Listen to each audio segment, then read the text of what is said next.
Welcome to another episode of What is Hashimoto's with Dr. Martin Rutherford. To find out more on any of our topics, or for information on scheduling a consultation with Dr. Rutherford, please visit us at whatishashimoto's.com. And now, here's Dr. Rutherford. A TPO of 10,000. Like, doc, save me, please, I'm dying, help. It's 10,000. I just had one the other day, it was 20,000. So, so that's pretty scary if you have no idea what that means. And our tendencies, there's a lot of tests that I run. One of them is food sensitivity tests that have just so many different interpretations, and you have to know what those interpretations are.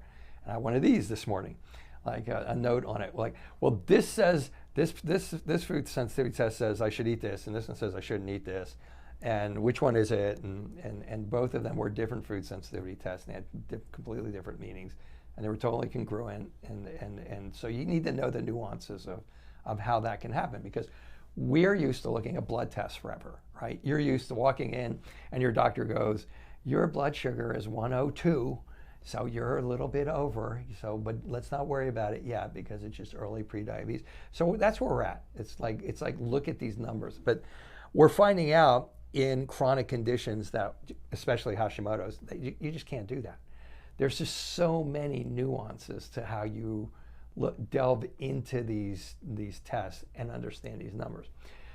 So thyroid peroxidase enzyme, that's the most commonly attacked thyroid enzyme in autoimmunity. There's an anti-thyroglobulin one, and then there's another one for Graves', but TPO is it.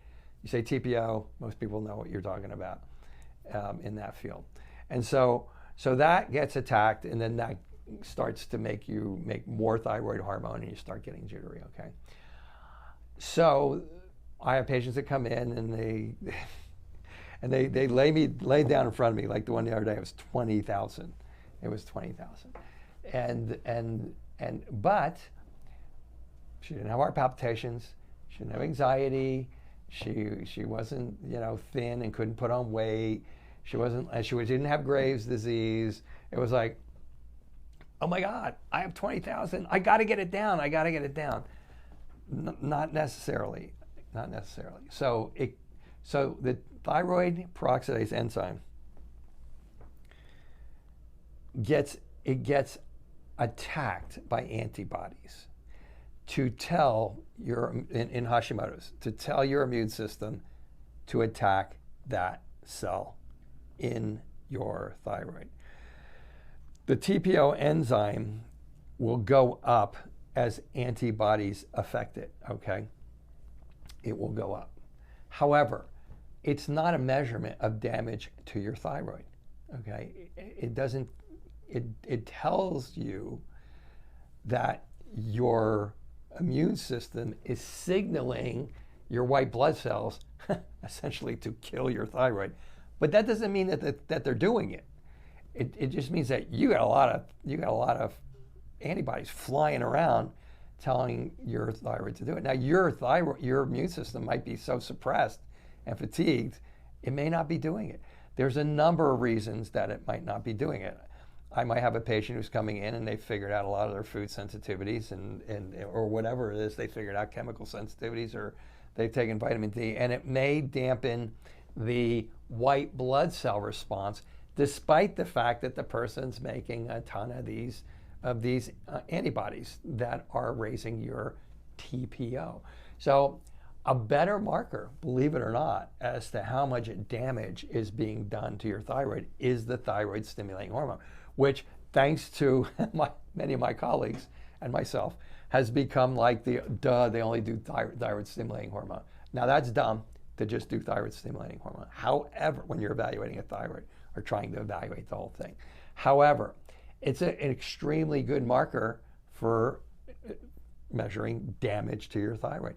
So if you have a thyroid stimulating hormone, let's use the range 1 to 3. That's the range that I like. Okay, some people are 1.8 to 2.8. Those are really strict. Others are, the medical professions, like 0.4 or 5 to 4.5. So it's just wide. Let's use 1 to 3. Okay, so let's say you're in 1 to 3. Let's say you're 2.8. If you're in 2.8 and you are on a certain thyroid hormone, so you're taking a thyroid hormone at, let's use 50, okay? So at 50 micrograms this year. And then you come back the next year and it's 75, and then you come back the next year and it's 125. Your thyroid is being damaged. You could have antibodies at 14. You could have antibodies at 20,000. It's not the antibodies. It's not the antibodies. It's that a part of your immune system is attacking. There's another test that you can tell as to whether that's happening. They're called TPO lymphocytes and natural killer cells, and you can look at those. And if those are flared up, you've got a problem. Okay, so nobody even talks about those. They're very, very not known for some reason. They're just basically a specific panel of the white blood cells that do the killing. So these guys, these 2,000, they don't do the killing. So you should run a TSH. If your TSHs are going up like every 6 months, you should probably have your thyroid checked every 3 months, because in that period of time, your thyroid's being damaged, and you'll be getting symptoms. So basically, that's the whole skinny on that. Basically, your TSH, if it's normal, is going to be telling you there's not a lot of damage. If your TSHs are going up like this, then these can be all over the place. And these are not telling you. So if you get 2,000, do not faint, okay? It doesn't. And if you have 2,000 and you're not getting heart palpitations and anxiety and insomnia and night sweats, it does not mean we got to get the number from 102 down to 98. It does not mean that, okay? So I wanted to clear that up. It's actually a pretty wide topic, but I think that really covers the vast majority of what I wanted to say about that without getting too deep into the weeds.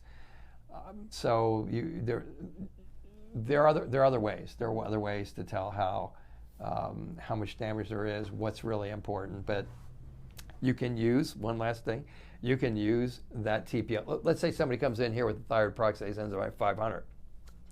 And let's say I use it as their baseline. So we use it as their baseline. So then the person's getting better. Maybe it doesn't move. Maybe it just stays right there, okay? But then if the patient is like a year later, they come back and they have 1,000, now that'll light me up, because that means that they're probably going into an exacerbation. It may be that they go from 500 to 250 when we get them into remission. But I kind of use that, so I'll use that first baseline as, okay, here's where they were when they came in here, and here's the nuances of how to use that in a clinical way that are relevant, that you can use it for that. But it has almost nothing to do with the actual damage that's going to your tissue. You would be better off by going by your symptoms than going by that. So now that, I think that really covers all pretty much the Cliff Notes basics of what you need to know about TPOs of 1,000 or 2,000 or 20,000 or 10,000 or all the thousands. Okay. All right. So that's TPO and 10,000.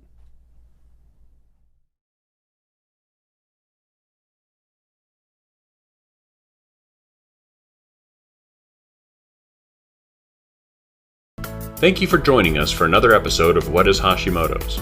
To find out more on any of our topics, or for information on scheduling a consultation with Dr. Rutherford, please visit us at whatishashimotos.com.